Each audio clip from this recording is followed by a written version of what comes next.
Olá, seja muito bem-vindo a essa aula. De forma prática, rápida e objetiva, eu vou trazer para você a composição do protocolo de identificação do paciente. Aquele protocolo de segurança do paciente que refere-se à meta 1 de segurança do paciente. Então vamos lá, porque aqui a segurança do paciente é na prática. O protocolo do Ministério da Saúde, ele pede para que todo e qualquer serviço de saúde utilize e padronize 2 identificadores para que possa ser utilizado para identificar o paciente. O que a gente vê pelo Brasil de mais comum sendo utilizado é o nome completo e a data de nascimento do paciente. Então, esses são 2 identificadores.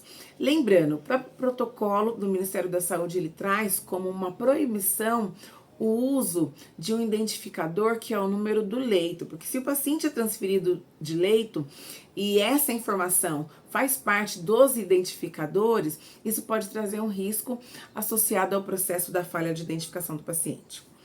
Outro ponto que deve ser considerado na elaboração desse protocolo, ou para você que vai fazer a revisão do protocolo no seu serviço de saúde, é definir como é que serão identificados os pacientes que são admitidos no serviço de saúde e que não possuem um documento de identificação com foto. Então, se o paciente, ele se dirigiu ao serviço de saúde, é um paciente que está consciente, é um paciente orientado e que ele só informa os seus dados de nome completo e data de nascimento, é o suficiente para o serviço de saúde fazer a identificação? Sim, desde que o serviço de saúde ele estabeleça, antes então, seja da elaboração da pulseira de identificação, da elaboração da etiqueta, da elaboração do crachá para identificação, que o serviço de saúde coloque antes do nome como suposto. Por quê? Porque o serviço de saúde ele não consegue saber se aquele nome dito pelo paciente é de fato dele, até que ele comprove através de algum documento com foto. Então, isso também precisa estar descrito no protocolo de identificação do paciente. O terceiro ponto no protocolo que você precisa considerar aí no seu serviço de saúde é quando, então, você faz a admissão de um paciente inconsciente. Então, um paciente inconsciente é um paciente confuso e que a gente não tem como saber qual é o nome daquele paciente nem a sua data de nascimento. Nesses casos, no protocolo precisa estar bem definido como é que vocês vão trabalhar a identificação desse paciente. E a sugestão que o próprio protocolo do Ministério da Saúde traz é que na pulseira, ou no crachá, ou na etiqueta para identificação, tenham os seguintes identificadores. Primeiro, o número do prontuário, que foi aberto então no serviço de saúde, seguido de características físicas desse paciente, tá? Inclusive, também é muito importante acrescentar a raça e o sexo, no caso, o gênero desse paciente, tá? Porque depois, conforme a gente vai inserir serviço social ou qualquer área do serviço que vai tentar localizar familiares para a identificação desse paciente, a gente já tem minimamente essas informações que é através disso que vai ser checado para prestação de cuidado e para garantir a segurança do paciente com foco na identificação. Outro ponto que deve ser considerado são os pacientes homônimos. E aí os pacientes homônimos são aqueles pacientes que têm um nome idêntico, que têm um nome igual. Para esses pacientes, o serviço de saúde precisa definir um terceiro identificador. Então, qual seria esse terceiro identificador? Grande parte dos serviços de saúde utiliza o terceiro identificador como o nome completo da mãe. Então, além da data de nascimento, do nome completo do paciente, ainda assim o serviço de saúde precisa estabelecer o terceiro identificador. Outro tema que você precisa considerar aí na elaboração e revisão do seu protocolo de identificação do paciente é envolver o paciente no seu cuidado, tá? Quando a gente fala de envolver o paciente no seu cuidado, é aquele momento que o paciente, ele vai, na verdade são 2 momentos importantes. O primeiro, quando ele recebe a identificação, seja na inserção da pulseira, antes da inserção da pulseira, seja antes da inserção do adesivo ou da liberação do crachá. O profissional, então, que gerou esses dados de identificação, então, antes de inserir no paciente, precisa pedir para que o paciente faça a confirmação dos dados, para saber se os dados que foram inseridos, seja na pulseira, na etiqueta ou no crachá, de fato são os dados que representam o paciente, são os dados corretos de identificação do paciente. Então, esse é um dos momentos que a gente já insere o paciente já logo no início para garantir essa identificação segura.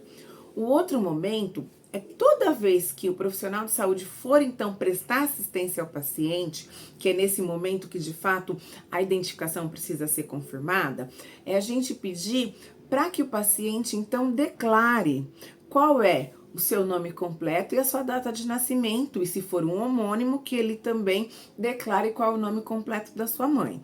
Então, esses dois momentos, o paciente, ele é colocado como uma barreira de segurança para conseguir, tanto no início da identificação, garantir que os dados estão corretos, bem como no decorrer da prestação do cuidado. Um outro ponto que deve ser considerado no protocolo de identificação é o nome social. A gente sabe que no nosso país isso é lei, então o paciente ele tem direito à utilização do nome social. Então, para isso, o seu protocolo, o protocolo do seu serviço de saúde, ele precisa então dizer como é que o serviço organizou para inserir também o nome social quando o paciente fizer questão de que o nome social seja usado, tá? E aí, quando é que a gente vai fazer a verificação ou a confirmação da identificação do paciente? E como que a gente faz de fato essa confirmação para garantir o processo de identificação segura do paciente? Todo e qualquer, toda e qualquer assistência que for prestada ao paciente, antes da prestação da assistência, o profissional responsável por esta prestação, ele precisa pedir para o paciente declarar o nome completo e data de nascimento. Então, por exemplo, eu sou integrante da equipe de enfermagem, eu vou administrar um medicamento nesse paciente. Então, eu preciso ter acesso ou a prescrição médica que vai comigo, ou o tablet onde eu tenho a prescrição. E aí eu vou pedir para o paciente, então, declarar. Me fale o seu nome completo e data de nascimento. Conforme o paciente declara, eu estou aqui ouvindo e eu vou fazer a leitura da prescrição que está na minha mão. Ou se esse paciente ele for ser encaminhado para a realização de um exame laboratorial, por exemplo, de um exame de imagem, o profissional, então, antes de encaminhar, e também quando vai chegar no local para fazer o exame, o profissional, então, ele vai perguntar, vai pedir, declare qual que é o seu nome completo, a sua data de nascimento. O paciente vai falar e ele, então, com a ficha de realização do exame, vai fazer, então, a confirmação daquele dado. Quando o paciente, então, ele está impossibilitado de falar, ou porque está em coma, ou porque tem qualquer restrição de fala, o procedimento correto a ser realizado é o profissional, então, que está prestando assistência, seja quando for, então, entregar uma dieta, tá? Ele vai olhar, então, para a prescrição, para a comanda da dieta, para o pedido de exame, vai fazer a leitura ali e vai fazer a comparação com ou os dados da etiqueta, que está colada na roupa do paciente, ou então a pulseira de identificação e o serviço que utiliza crachá. Então, essa verificação vai ser feita junto ao crachá, tá? Então, reforçando, quais são os momentos que o profissional vai precisar fazer essa confirmação? Ou através da visualização dos dados, na pulseira, no crachá ou na etiqueta, ou então com a declaração por parte do paciente. Então, toda vez que for prestar assistência de administração de um medicamento, de aferição de sinais vitais, da realização de um exame laboratorial, na entrega de uma dieta, então, tudo que tiver relacionado de contato com o paciente, que vai ser ofertado para ele, precisa antes haver o processo de conferência e confirmação da identificação do paciente.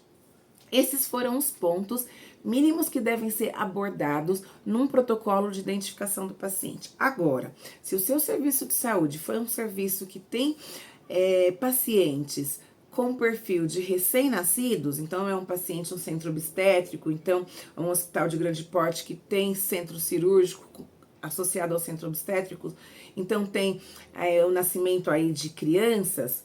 O processo de identificação ele também tem que estar descrito no protocolo de identificação do paciente. O que a gente então define como padrão para a identificação de recém-nascido? Quando o bebê nasce, ele ainda não foi registrado, então ele não tem o seu próprio nome ainda, porém ele precisa ser identificado para que a gente consiga, de fato, garantir que aquele bebê é daquela mãe e qualquer cuidado que será prestado antes do registro desse bebê, ele seja de fato para aquele bebê que precisa. Então, O padrão de identificadores para o neném é normalmente RN, o nome da mãe completo, a data de nascimento do bebê, alguns serviços também inserem a data de nascimento da mãe nessa pulseira de identificação. Além disso, a pulseira ela é normalmente colocada em 2 lugares distintos, porque o RN, como a gente sabe, quando ele nasce, a partir do seu nascimento, a probabilidade é que ele perca alguns quilos ou seja algumas gramas, o peso dele é reduzido, e aí aquela pulseira que foi inserida ou no pé, na perna, ou então no braço, ela fica cada vez mais frouxa, a probabilidade de cair é muito grande. Então, por isso que a gente costuma identificar em 2 locais. Aproveitando para falar sobre o local de identificação do paciente. É o local que o serviço de saúde assim entender. Quando a gente fala para pulseira de identificação, a gente define que seja colocada nos membros superiores. Se é direito ou se é esquerdo, o serviço de saúde que vai padronizar. Porém, a gente sabe que existem aqueles pacientes que também não têm condição de receber a pulseira de identificação nos membros superiores, ou porque de repente tem um edema muito elevado, ou porque são grandes queimados, ou porque não tem os membros por algum processo de amputação, ou algum outro problema de saúde, alguma questão congênita, enfim. Nesses casos, o serviço de saúde precisa definir no protocolo como esses pacientes serão identificados. Por exemplo, pode ser uma placa no leito do paciente? Pode, porque é uma coisa muito especial para esse tipo de perfil de paciente. Mas o serviço ele vai definir quais são as melhores estratégias para poder fazer a identificação desse paciente, uma vez que ele não pode utilizar, ele não consegue por condições, seja condições físicas ou condições de saúde, condições de doença dele, ele não consegue então fazer uso da pulseira de identificação. Ficou mais alguma dúvida em relação ao protocolo de identificação do paciente? Comenta aqui qual outro protocolo você quer que eu traga para você, porque você sabe, aqui a aula é rápida, prática e objetiva, porque a segurança do paciente é na prática. Te vejo na próxima aula.